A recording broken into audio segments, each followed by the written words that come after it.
आज की वीडियो में क्लास 12th केमिस्ट्री यानी कि लॉन्ग क्वेश्चन हम देखने वाले हैं। यहाँ पर पाँच अंक वाले कौन से वाले 5 अंक वाले आज हम देखने वाले हैं। 5 क्वेश्चन कितने 5 क्वेश्चन देखेंगे और 5 मार्क्स वाले देखेंगे। क्या 5 मार्क्स वाले, ठीक है। इससे अगर आपके 4 ही क्वेश्चन फंस गए तब भी 20 नंबर पक्के हो जाएंगे। कितने हो जाएंगे पक्के 20। अगर 3 फंस गए तब भी 15 नंबर पक्के हो जाएंगे। कितने हो जाएंगे 15 नंबर तब भी पक्के हो जाएंगे। ध्यान रखना, इनको देख लेना। इसमें से आपके 3 या 2 फंस जाए या 3 फंस जाए, कहीं 5 फंस गए तो 5 भी फंस सकते हैं। इतने मोस्ट इंपॉर्टेंट क्वेश्चन में लिए हैं, ठीक है। आए हुए पेपर हैं, बहुत बार आ चुके, आते रहते हैं, ठीक है। 5 फंस गए तो आपके 25, 5 का 3 जन 4 लॉन्ग क्वेश्चन आपके लिए आते हैं, ठीक है। 4, लेकिन उसमें 4 नंबर वाला तो फंस सकता है इसमें, ठीक है। आज ही आपके 20 नंबर पक्के हो जाएंगे अगर फंस गए 5 क्वेश्चन, ठीक है। 4 नंबर का आता है क्वेश्चन, 4 नंबर इसी में से फंस जाए, ठीक है। क्या पता 3 नंबर का इसी में से फंस जाए, फंसेगा जरूर क्वेश्चन। ध्यान रखना यहाँ पर, ठीक है। देखिए हमारे पास क्वेश्चन यहाँ पर देखिए, उपसहसंयोजी यौगिक में क्रिस्टल क्षेत्र सिद्धांत CFT समझाइए तथा इसकी सीमाओं को लिखिए। 2023 में आया हुआ है, फिर रिपीट होगा। देखिए हमारे पास क्या इसकी थ्योरी है यहाँ पर, ठीक है। थ्योरी याद करनी है यहाँ पर। देखिए क्या है, संक्रमण धातु परमाणु के 5 डी कक्षों की ऊर्जा समान होती है। संकरण धातु क्या, संकरण धातु होती है, इनके परमाणु के 5 डी कक्षों क्या होती है, ऊर्जा क्या होती है, समान होती है, ठीक है। समझते रहना, यहाँ पर क्या होती है, ऊर्जा समान होती है, ठीक है। फिर क्या, संभव समरस कक्षक कहते हैं। क्या कहते हैं उन्हें, क्या कहते हैं हम, समरस कक्षक कहते हैं। लेकिन जब ये लिगेंड के संपर्क में आते हैं, किस में आते हैं, लिगेंड के संपर्क में आते हैं, ठीक है। एक पाई काटिए, लिगेंड के संपर्क में आते हैं तो इनकी समरसता समाप्त हो जाती है। क्या हो जाती है, समरसता समाप्त हो जाती है, ठीक है। जिससे एक कक्षक 2 प्रकार की ऊर्जा युक्त कक्षकों में विभाजित या विभाजित हो जाते हैं। सबसे सिंपल है, ठीक है। विभाजित हो जाता है बोल सकते हैं। इस विभाजन को क्रिस्टल क्षेत्र विभाजन कहलाता है, जो 2 प्रकार के होते हैं, ठीक है। इतना आपको समझ में आ गया। देखिए समझ लिए फिर से। क्या होती है हमारे पास संक्रमण धातु, क्या होती है इसमें, संकरण धातु के परमाणु के डी कक्षकों क्या होती है, ऊर्जा क्या होती है, ऊर्जा समान होती है। यही यहाँ पर है, ठीक है। यही लिखा हुआ है। संभ्रव कि समरस कक्षक कहते हैं। क्या कहते हैं उन्हें, क्या कहते हैं, समरस कक्षक कहते हैं। लेकिन जब ये लिगेंड के संपर्क में आते हैं तो इनकी समरसता समाप्त हो जाती है, ठीक है। जिससे एक कक्षक 2 प्रकार के ऊर्जा युक्त कक्षकों में विभाजित हो जाता है, ठीक है। इस विभाजन को क्रिस्टल क्षेत्र, क्या कहते हैं, क्रिस्टल क्षेत्र विभाजन कहलाता है, जो 2 प्रकार के होते हैं। क्या होते हैं, कितने प्रकार के होते हैं, जो 2 प्रकार के होते हैं। देखिए पहला हमारे पास देखिए, यहाँ पर क्या लिखा हुआ है, अष्टफलकीय संकुल, यानी कि अष्टफलकीय संकुल में डी कक्षकों का विभाजन। क्या अष्टफलकीय संकुल में डी कक्षकों का विभाजन। देखिए अष्टफलकीय संकुल यौगिक लिगेंड में धातु परमाणु या आयन भी ले सकते हैं कि और लिगेंड के आकर्षित होने पर, ठीक है। केंद्रीय धातु परमाणु के डी कक्षकों व लिगेंडों के इलेक्ट्रॉन के मध्य प्रतिकर्षण होता है, ठीक है। प्रतिकर्षण होता है, इनकी प्रतिकर्षण मतलब अट्रैक्शन का, मतलब अट्रैक्शन होता है मतलब एक दूसरे को आकर्षित करते हैं। अट्रैक्शन का एक दूसरे को आकर्षित करते हैं, प्रतिकर्षण एक दूसरे से निकलते हैं, एक दूसरे को छूते नहीं हैं, ठीक है। प्रतिकर्षण होता है जिससे इनके समरसता नष्ट हो जाती है। जिससे क्या हो जाती है, जो प्रतिकर्षित होता है क्या हो जाती है, समरसता नष्ट हो जाती है। अगर आकर्षित होता तो नहीं होती, ठीक है। समरसता क्या हो जाती है, नष्ट हो जाती है, ठीक है। जिससे ये 2 प्रकार के ऊर्जा युक्त कक्षकों में विभाजित होता है, T2G कक्षक, EG कक्षक। किसमें, T2G कक्षक, EG कक्षक में क्या हो जाती है, विभाजित हो जाते हैं। फिर देखिए यहाँ पर देखिए ये T2G EG, देखिए इस टाइप से आपको बना देना है। यहाँ पर चित्र बनाना सबसे मेन है, तभी 5 नंबर आपको मिलेंगे पूरे। देखिए इधर डी कक्षक में हमारे पास डी कक्षक में डिब्बे कितने होते हैं बताइए। यहाँ पर डी कक्षक में आपको मालूम होगा कितने होते हैं डी कक्षक में, यानी कि 5 होते हैं, 1 2 3 4 5 होते हैं डी में, ठीक है। कितने होते हैं डी में, 5 होते हैं। इसमें कितना होता है, पी में 3 होता है, ठीक है। तो यहाँ पर कितने होते हैं, 5, 1 2 3 4 5 बना दिया यहाँ पर, ठीक है। ये क्या होता है हमारे पास समरस कक्षक, ठीक है। जैसे लिगेंड का संपर्क करा देते हैं यहाँ पर। इधर क्या बनाते हैं, ये क्या होता है, इसका नाम क्या होता है, DXY DYZ DZX, DX square के वाई स्क्वायर DZ स्क्वायर, क्या DZ स्क्वायर, ठीक है। इधर 3 बना देंगे, इसका नाम क्या होता है, DXY DYZ DXZ, ठीक है। इधर क्या है, T2G कक्षक, जिनकी निम्न ऊर्जा कक्षक से बोल सकते हैं, ठीक है। इधर 2 बना देंगे जस्ट। एक क्या होता है, DX स्क्वायर के वाई स्क्वायर DZ स्क्वायर। क्या होता है, EG कक्षक, यानी उच्च ऊर्जा कक्षक, ठीक है। इसकी यहाँ से यहाँ तक की डिस्टेंस कितनी है, 0.6 DQ, ठीक है। जिसे डिफरेंशियल क्वांटम बोल सकते हैं, यहाँ पर छोड़िए उसको। फिर देखिए यहाँ पर क्या है, 4 है, यहाँ पर क्या है 4। इसको जब टोटल करते हैं 6, 0.0 क्या है यहाँ पर, क्या 6 यहाँ पर है, कितनी है, 6 4 10, ठीक है। कितना हो जाएगा यहाँ पर, 6 4 10 यहाँ पर, ठीक है। यहाँ पर क्या है 6 DQ 4 DQ, तो क्या हो जाएगा पूरा यहाँ से यहाँ तक क्या हो जाएगी, इतनी चूँकि 4 है, इतने 6 है, पूरा कितना हो जाएगा 10 DQ हो जाएगा, यानी कि 10 हो जाएगा। कितना हो जाएगा, 10 हो जाएगा। इसी टाइप से देखिए चतुष्फलकी, जस्ट इसका उल्टा कर देते हैं। देखिए इनकी चतुष्फलकी संकुलों में डी कक्षक का विपाटन। देखिए आधुनिक अवधारणा के अनुसार, क्या आधुनिक अवधारणा के अनुसार चतुष्फलकी संकुलों के विपाटन से निर्मित T2G तथा EG कक्षकों को T2 व E से निरूपित करते हैं। क्या कि T2G को किससे रिप्रेजेंट करते हैं, डिनोट करते हैं T2 से, EG कक्षक को किससे रिप्रेजेंट करते हैं, E से निरूपित करते हैं। ठीक है, इसको ज्यों का त्यों बना देंगे यहाँ पर, ऊपर वाले को जिस टाइप से बनाया था हमने वो उसको ज्यों का त्यों बना दिया। इसको उल्टा कर देते हैं, ऊपर वाले को इसको ऊपर कर देते हैं, इसको नीचे कर देते हैं। ठीक है, वही यहाँ पर कर दिया, क्या कर दिया, वही यहाँ पर कर दिया, देख लीजिए अपने आप। ठीक है, इधर 2 करते इसका नाम क्या था डी स्क्वायर मान के बाद इसका डी, यहाँ से डी उल्टी हो गई तो इधर नीचे आ जाएगा, उधर ऊपर पहुँचा दिया। ठीक है, उल्टा जस्ट कर दिया यहाँ पर। ये क्या होता है अधिक ऊर्जा, क्या हो जाएगा अधिक ऊर्जा, इधर क्या होता है निम्न ऊर्जा। बस डी इसको ऐड करेंगे कितना हो जाएगा 10 डी की हो जाएगा। इस टाइप से आपको लिख देना है, आपको 5 नंबर मिल जाएंगे पूरे। कितने नंबर मिल जाएंगे, 5 नंबर। कितना सिंपल है। फिर देखिए नेक्स्ट क्वेश्चन देखेंगे। अब देखिए इसकी सीमाएँ भी देख लीजिए, क्रिस्टल क्षेत्र की सीमाएँ क्या होता है। यह सिद्धांत धातु आयन की केवल डी कक्षकों पर ही विचार करता है। या सिद्धांत किस पर विचार करता है, धातु आयन की केवल डी कक्षकों पर ही विचार करता है।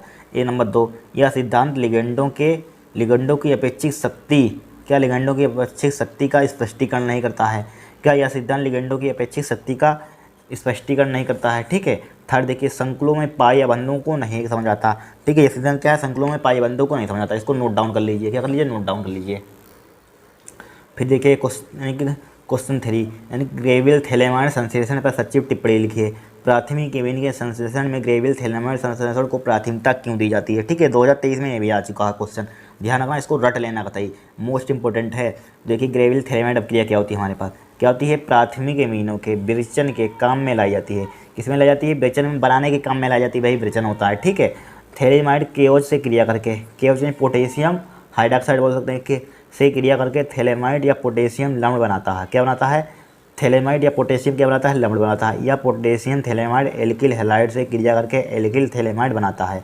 क्या बनाता है, एल्किल थैलेमाइड बनाता है। ठीक है, इसका जल अपघटन करने पर प्राथमिक एमिन बनता है। इस अभिक्रिया को ग्रेविल थैलेमाइड अभिक्रिया कहते हैं। ठीक है, इसको छोड़िए, इसको समझिए रिएक्शन को। सबसे पहले देखिए रिएक्शन को समझना है। ये हमारे पास क्या है, थैलेमाइड। यहाँ पर फार्मूला क्या होता है, इधर C डबल बॉन्ड होता है, इधर C डबल बॉन्ड O होता है। ठीक है, ये नेचर होता है। जब केओ से क्रिया कराते हैं तो क्या बन जाता है हमारे पास, देखिए क्या बन जाता है, देखिए यहाँ पर लिखा हुआ थैलेमाइड केओ से क्रिया करके थैलेमाइड या थैलेमाइड पोटेशियम लवण बनाता है। थैलेमाइड की क्या है, पोटेशियम लवण बनाता है। यहाँ पर यह बना दिया इसने। अब देखिए कैसे बना। ठीक है, आपको रटना नहीं, लंबी दिख रही है उतनी ही सिंपल है। देखिए यहाँ पर क्या करें, ये देखिए OH है, यहाँ पर क्या है OH निकलेगा, यहाँ से एक H निकलेगा, क्या निकल जाएगा, H2O निकल गया। तो बचा के हमारे पास NK बचा। बस कितनी सिंपल है। यहाँ पर आपको फार्मूला मालूम चाहिए, के से क्रिया करेंगे तो H2O निकल जाएगा।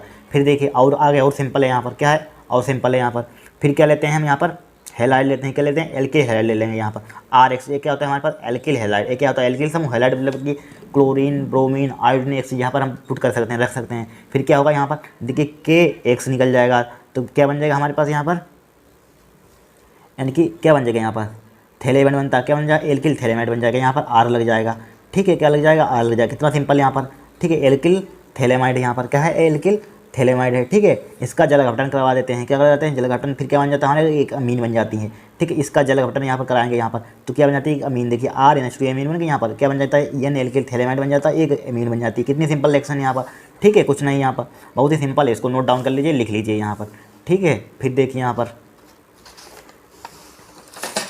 फिर देखिए इसको प्राथमिकता क्यों दी जाती है। देखिए ग्रेविल थैलेमाइड, क्या लिखा हुआ है, ग्रेविल थैलेमाइड, रुक जाइए यहाँ पर, ग्रेविल थैलेमाइड संश्लेषण अभिक्रिया शुद्ध प्राथमिक एमीन या बिना 2 डिग्री एमीन तथा 3 डिग्री एमीन के मिलावट के देता है। क्या इसमें मिलावट नहीं होती, बिना यानी कि 2 डिग्री 3 डिग्री की मिलावट नहीं होती है इसमें। ठीक है, अमीन की मिलावट के देता है, इसलिए 1 डिग्री एमीन संश्लेषण में इसे प्राथमिकता दी जाती है। इस यही कारण है, क्या यही कारण है 1 डिग्री एमीन संश्लेषण में इसे प्राथमिकता दी जाती है। ठीक है, नोट डाउन कर लीजिए, मोस्ट इंपॉर्टेंट क्वेश्चन रिपीट होगा फिर। ठीक है, इसको नोट डाउन कर लीजिए, बड़ा सिंपल है रिएक्शन। ठीक है, इसको हम समझ गए हो तो अपने यहाँ पे थ्योरी बना सकते हैं, यहाँ पर क्या कर सकते हैं, अपने आप बना सकते हैं यहाँ पर। देखिए फिर संयुक्ता बंध सिद्धांत, ये भी मोस्ट इंपॉर्टेंट आया हुआ है, फिर ये 2023 में ये भी आया था। देखिए क्या होता है, यह सिद्धांत संकुल यौगिक में चुंबकीय गुण या ज्यामिति आकृति के बारे में बताता है। क्या बताता है? यह सिद्धांत संकुल में चुंबकीय गुण ज्यामिति के बारे में बताता है। किसके बारे में बताता है? ध्यान रखिए, ये सिद्धांत आपसे पूछे, ये सिद्धांत किसके बारे में बताता है? चुंबकीय गुण तथा ज्यामिति के बारे में बताता है। ठीक है, चुंबकीय गुण बताता है, ज्यामिति यानी कौन सा डायमैग्नेटिक है, पैरामैग्नेटिक है, ठीक है, कौन सी आकृति बनेगी, इससे ये बताता है यहाँ पर। ठीक है, बड़ा सिंपल लैंग्वेज में लिखी हुई है। देखिए इसके मुख्य बिंदु निम्नलिखित हैं। ठीक है, सर्वप्रथम केंद्रीय धातु परमाणु आयन अपनी ऑक्सीकरण अवस्था के अनुरूप इलेक्ट्रॉन त्याग कर धनायन बनाता है। ठीक है, क्या लिखेंगे? सर्वप्रथम केंद्रीय धातु परमाणु या आयन अपनी ऑक्सीकरण अवस्था के अनुरूप इलेक्ट्रॉन त्याग कर धनायन बनाता है। कितनी सिंपल लिखी हुई है। देखिए सर्वप्रथम केंद्रीय धातु परमाणु आयन अपनी ऑक्सीकरण अवस्था के अनुरूप क्या होता है? इलेक्ट्रॉन त्याग कर धनायन बनाता है। ठीक है, फिर देखिए यहाँ पर दूसरा, केंद्रीय धातु परमाणु लिगेंड को रिक्त कक्षक उपलब्ध कराता है। क्या कराता है? रिक्त कक्षक उपलब्ध कराता है। ये रिक्त कक्षक केंद्रीय धातु परमाणु की उप सहसंयोजन संख्या या समन्वय संख्या के बराबर होता है। क्या होता है? ये केंद्रीय धातु परमाणु के लिगेंड को रिक्त कक्षक उपलब्ध कराता है। ये रिक्त कक्षक केंद्रीय धातु परमाणु या उप सहसंयोजन संख्या के समन्वय संख्या या समन्वय संख्या बराबर होती है। ठीक है, बात एक ही होती है कि बराबर होता है। थर्ड पॉइंट लिख लीजिए यहाँ पर, यदि धातु के बाह्य डी कक्षक संकरण में भाग लेते हैं तो बाह्य संकुल यौगिक संकुल का निर्माण करते हैं। क्या होता है? यदि धातु के बाह्य डी कक्षक संकरण में भाग लेते हैं, बाह्य संकुल यौगिक संकुल का निर्माण करते हैं। ठीक है, चौथा देख लीजिए पॉइंट। चौथा पॉइंट क्या है? यह धातु आंतरिक N-K1 × डी कक्षक संकरण में क्रिया में भाग लेते हैं तो आंतरिक संकुल यौगिक निम्न चक्रण संकुल का निर्माण करते हैं। क्या कहते हैं? निम्न चक्रण संकुल का निर्माण करते हैं। यदि संकुल में अयुग्मित इलेक्ट्रॉन उपस्थित हों तब अनुचुंबकीय यानी कि अयुग्मित इलेक्ट्रॉन होंगे तो क्या होगा? ध्यान रखना, ये MCQ इससे बनेगा MCQ। ठीक है, यदि संकुल में क्या होगा? अयुग्मित इलेक्ट्रॉन उपस्थित हो तब क्या होता है? अनुचुंबकीय होता है। अनुचुंबकीय होगा तो रंगीन होगा। तो अयुग्मित इलेक्ट्रॉन होंगे। ठीक है, युग्मित होंगे, यदि संकुल युग्मित इलेक्ट्रॉन होंगे तो क्या होगा? प्रतिचुंबकीय होगा। तो क्या होगा? रंगीन होगा। ध्यान रखना, अयुग्मित होते हैं तो क्या होता है? अनुचुंबकीय होता है। अयुग्मित होता है आ से अनुचुंबकीय। देखिए अयुग्मित यहाँ पर आ है तो यहाँ पर अनुचुंबकीय होगा। अयुग्मित मतलब आ पहले दे रहा है तो उसमें अनुचुंबकीय आएगा। अनुचुंबकीय मतलब रंगीन। फिर देखिए युग्मित यहाँ पर लिखा हुआ है। युग्मित क्या आएगा? युग्मित देखिए इसमें युग्मित हो तो क्या होगा? उपस्थित। युग्मित उपस्थित तो क्या होगा? प्रतिचुंबकीय होगा। ठीक है, ये ध्यान रखना है यहाँ पर। एक ट्रिक, एक पहले की ट्रिक तो बन गई। अगर अयुग्मित होगा तो क्या होगा? अनुचुंबकीय होगा। ठीक है, दूसरा तो अपने आप उल्टा कर दीजिए। अगर युग्मित होगा तो क्या होगा? हमारे पास प्रतिचुंबकीय होगा। ठीक है, अनुचुंबकीय होगा तो क्या होगा? रंगीन होगा। क्या होगा? रंगीन होगा। प्रतिचुंबकीय होगा तो क्या होगा? रंगहीन होगा। ठीक है, रंगीन होता है, एक रंगहीन होता है। रंगीन के आगे क्या आता है? रंगहीन आता है। आप बता सकते हैं। ठीक है, इतना सिंपल यहाँ पर है। इस टाइप से इसको नोट डाउन कर लीजिए। यहाँ पर क्या कर लीजिए? नोट डाउन कर लीजिए। ठीक है, कर लीजिए यहाँ पर नोट डाउन। ठीक है, चौथा तीसरा मतलब कि पहले हमने देख लिया क्वेश्चन, अब देखिए दूसरा। यहाँ पर क्या देखेंगे? दूसरा वो पहले देख लिया, कोई दिक्कत नहीं, इधर उधर हो जाए, नंबर से कोई मतलब है। ठीक है, टॉलर नंबर आपको 5 क्वेश्चन इंपॉर्टेंट मिलेंगे। देखिए ये भी आया हुआ है मोस्ट इंपॉर्टेंट, अब की इस बार 2024 में 100% छपेगा है। ठीक है, टॉलर नवक्रमक क्या है? इसके परीक्षण का एक उदाहरण दीजिए। क्या वोल्टेज टॉलर नवक्रमक क्या है? यहाँ पर एक परीक्षण का उदाहरण दीजिए। देखिए उत्तर लिखिए यहाँ पर क्या होता है, यानी कि Ag, यानी कि इसका मतलब चांदी मतलब क्या होता है? यहाँ पर सुनिए, AgNO3 तथा NH4OH। ठीक है, विलयन को टॉलर नवक्रमक कहते हैं। जब AgNO3 तथा NH4OH के विलयन को कहते हैं टॉलर नवक्रमक कहते हैं। ठीक है, इसको मतलब कि इसका नाम क्या? सिल्वर नाइट्रेट बोल सकते हैं। यहाँ पर सिल्वर नाइट्रेट, अमोनियम, यानी इसका NH4OH का नाम क्या होता है? यहाँ पर क्या लिखा हुआ है? NH4OH। ठीक है, यानी कि अमोनियम हाइड्रोक्साइड बोल सकते हैं। यहाँ पर NH4OH क्या होता है? हाइड्रोक्साइड होता है। NH4 लिखा हुआ है यहाँ पर। ठीक है, NH4OH लिखिए यहाँ पर। NH देखिए ध्यान रखिए, सिंपल सी बात है। क्या है यहाँ पर? AgNO3 तथा NH4OH के विलयन को टॉलर नवक्रमक कहते हैं। बस इतना समझिए यहाँ पर। फिर देखिए टॉलर नवक्रमक एल्डिहाइड से क्रिया करके रजत दर्पण बनाता है। जब टॉलर नवक्रमक एल्डिहाइड से क्रिया करेगा तो क्या बनाएगा? रजत दर्पण बनाता है। ठीक है, इसके द्वारा एल्डिहाइड समूह की उपस्थिति की जांच की जाती है। अगर परीक्षण मतलब कि परीक्षण लिखने के लिए यही देखिए परीक्षण का उदाहरण दीजिए। इसके द्वारा क्या होता है? एल्डिहाइड समूह की उपस्थिति की जांच की जाती है यहाँ पर। ठीक है, यही लिखना है। AgNO3 तथा NH4OH के विलयन को टॉलर नवक्रमक कहते हैं। ठीक है, टॉलर नवक्रमक एल्डिहाइड से क्रिया करके रजत दर्पण बनाता है। क्या बनाता है? रजत दर्पण बनाता है। इसके द्वारा एल्डिहाइड समूह की उपस्थिति क्रिया की जांच की जाती है। इसकी रिएक्शन लिख लीजिए यहाँ पर। क्या लिख लीजिए? रिएक्शन। फिर देखिए CH3CHO, क्या हमारे पास एल्डिहाइड है, Ag2O से क्रिया करा दीजिए यहाँ पर। ठीक है, टॉलर नवक्रमक मतलब Ag2, इसे टॉलर नवक्रमक बोल सकते हैं। तो हमारे पास क्या बनता है? एसिटिक अम्ल बनता है। इसका नाम क्या है? एसिटिक अम्ल। क्या बन जाता है? हमारे पास रजत दर्पण बन जाता है। क्या बन जाता है? रजत दर्पण बन जाता है। ठीक है, फिर देखिए विलोपन क्रिया, इसको इंग्लिश में कहते हैं एलिमिनेशन रिएक्शन। क्या कहते हैं? Elimination reaction. मोस्ट इंपॉर्टेंट है। ठीक है, इसको रट लेना, आपकी बार ये छपेगी पेपर में, दोनों इनमें से क्वेश्चन आएगा। ठीक है, एक में जुड़कर आ जाएगा तो 5 नंबर का आ जाएगा, वरना ये 3 नंबर का है, 2 नंबर का आएगा। देखिए हेलो एल्केन की अभिक्रिया एल्कोहलिक KOH या NOH से कराने पर हेलोजन तथा हाइड्रोजन का निष्कासन होता है। हेलोजन तथा हाइड्रोजन का निष्कासन निकलता है तथा एल्किल का निर्माण होता है। ठीक है, क्या होता है? एल्किल का निर्माण होता है। इसी अभिक्रिया को विलोपन अभिक्रिया कहते हैं। देखिए समझिए, तो हमारे पास क्या है यहाँ पर? हेलो एल्केन है यहाँ पर। अब क्रिया से क्या रखा है, KOH लिख दीजिए या NaOH से करा दीजिए यहाँ पर।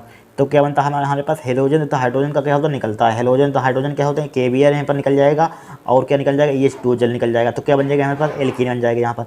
देखिए CH3 यहाँ पर एक बॉन्ड यहाँ पर निकलेगा, यहाँ पर जुड़ जाएगा, डबल बॉन्ड हो जाएगा।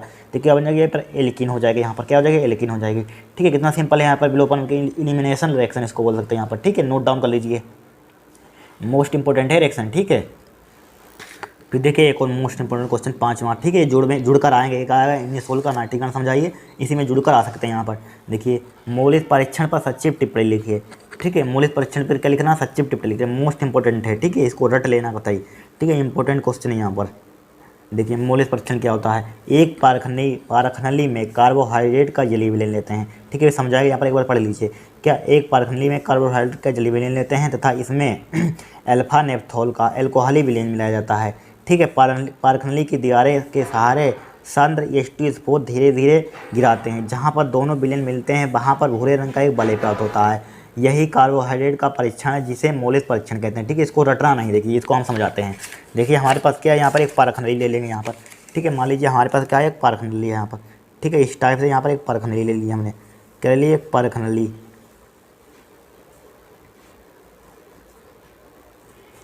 ठीक है, ये क्या हमारे पास परख नली है यहाँ पर, क्या है परख नली है यहाँ पर।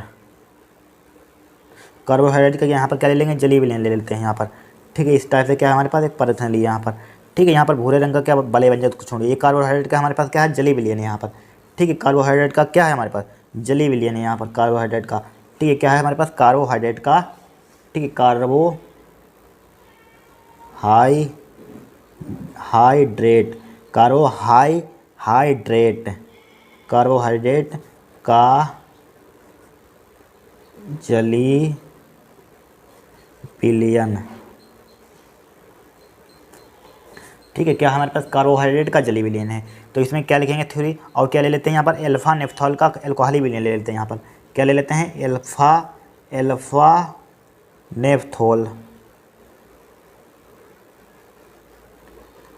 नेफ्थॉल का जली विलयन, अल्फा नेफ्थॉल का एल्कोहली जली विलयन, एल्कोहली ALC लिख लीजिए, एल्कोहली जली विलयन,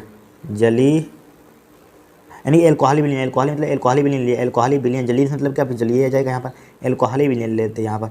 ठीक है, अल्फा नेफ्थॉल का क्या ले लेते हैं हम, एल्कोहली विलयन ले लेते हैं यहाँ पर। ठीक है, अब देखिए यहाँ पर और क्या ले लेते हैं यहाँ पर, सांद्र H2SO4, सांद्र H2SO4। देखिए समझिए, एक पारखनली में, एक पारखनली यहाँ पर। ठीक है, थ्योरी इसको रटना नहीं, देखिए समझिए, अपने आप लिख लेंगे यहाँ पर। क्या होगा यहाँ पर, एक पारखनली में कार्बोहाइड्रेट का जली विलयन लेते हैं। कार्बोहाइड्रेट का क्या है हमारे पास, एक पारखनली में कार्बोहाइड्रेट का जली विलयन लेते हैं, ले लिया यहाँ पर। क्या कार्बोहाइड्रेट का जली विलयन लेते हैं तथा इसमें अल्फा नेप्थोल का क्या एल्कोहली क्या होता है, एल्कोहली विलयन मिलाया जाता है। इसमें क्या होता है, अल्फा नेप्थोल का क्या हो जाता है, एल्कोहली विलयन क्या करते हैं, मिक्स कर देते हैं, मिला देते हैं, दोनों क्या कर देते हैं, अल्फा नेप्थोल का मिलाया जाता है। ठीक है, पारखनली की दीवारें के सहारे, पारखनली की दीवारें हैं किनारे की, क्या होती है, दीवारें होती हैं इधर इस टाइप से, इसके सहारे क्या होता है, हम यहाँ पर सांद्र H2SO4 धीरे धीरे गिराते हैं, इसके सारे धीरे धीरे क्या करते हैं, सांद्र H2SO4 गिराते हैं, जहाँ पर दोनों विलयन मिलते हैं। मान लीजिए यहाँ पर मिल गए, यहाँ पर जहाँ पर मिलते हैं वहाँ पर भूरे रंग का एक वलय बन जाता है इस टाइप से। ठीक है, इस टाइप से क्या बन जाता है, एक वलय बन जाता है यहाँ पर इस टाइप से। ठीक है, जहाँ पर ये दोनों मिलते हैं, यहाँ पर मान लीजिए यहाँ पर कहीं पर मिल सकते हैं यहाँ पर, और वहाँ पर क्या होता है, भूरे रंग का वलय प्राप्त होता है। ठीक है, यही कार्बोहाइड्रेट का परीक्षण है, जिसे मौलिक परीक्षण कहते हैं। क्या कहते हैं, जिसे मौलिक परीक्षण कहते हैं। फिर से समझ लीजिए, देखिए इसमें सबसे पहले हम क्या करते हैं, एक पारखनली लेते हैं यहाँ पर। ठीक है, क्या ले लिया हमने, पारखनली ले ली यहाँ से। ठीक है, क्या लेते हैं, पारखनली, और इसमें कार्बोहाइड्रेट का जली विलयन भर देते हैं यहाँ पर। क्या कर देते हैं, कार्बोहाइड्रेट का जली विलयन भर देते हैं यहाँ पर। ठीक है, क्या कर देते हैं, कार्बोहाइड्रेट का जली विलयन भर देते हैं। इसमें अल्फा नेप्थोल का एल्कोहली विलयन, इसमें अल्फा नेप्थोल का एल्कोहली विलयन मिला देते हैं। क्या कर देते हैं, अल्फा नेप्थोल का एल्कोहली विलयन मिला देते हैं। ठीक है, फिर क्या करते हैं, इसकी दीवारों के सहारे, दीवार के सामने H2SO4 धीरे धीरे गिराते हैं, जहाँ पर धीरे धीरे गिराते हैं। ठीक है, जहाँ पर दोनों विलयन मिलते हैं वहाँ पर भूरे रंग का एक वलय बन जाता है, जिसे मौलिक परीक्षण कहते हैं। इसे इस टाइप से परीक्षण इसका किया जाता है। ठीक है, जिसे मौलिक परीक्षण कहते हैं। फिर देखिए यहाँ पर एक, अब देखिए इसी में लग के आ सकता है क्वेश्चन छोटा सा, क्या एनिसोल का नाइट्रीकरण समझाइए, मोस्ट इंपॉर्टेंट रिएक्शन यहाँ पर। ठीक है, कि हमारे पास एनिसोल है यहाँ पर, सांद्र HNO3 प्लस सांद्र H2SO4 ले लेंगे यहाँ पर। ठीक है, यहाँ पर क्या हो जाएगा, OCH3, क्या बन जाएगा यहाँ पर, OCH3। यहाँ पर क्या हो जाएगा OCH3 प्लस का EnO2, ठीक है, EnO2, देखिए OCH3 लगा दिया यहाँ पर, EnO2 यहाँ पर लगा देंगे, ठीक है, यहाँ पर EnO2 लगा दिया यहाँ पर, ठीक है, EnO2, यानी कि इसका नाम यहाँ पर बोल सकते हैं, यहाँ पर इसका नाम क्या होता है 2 नाइट्रो एनिसोल, 2 पर लगा हुआ, 2 पर नाइट्रो लगा हुआ, तो इसका नाम लिख सकते हैं 2 nitro anisole, 2 nitro anisole,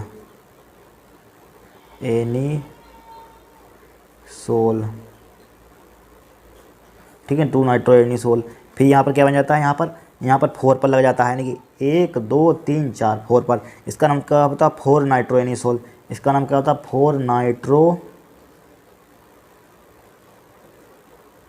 anisole, क्या होता है एनिसोल,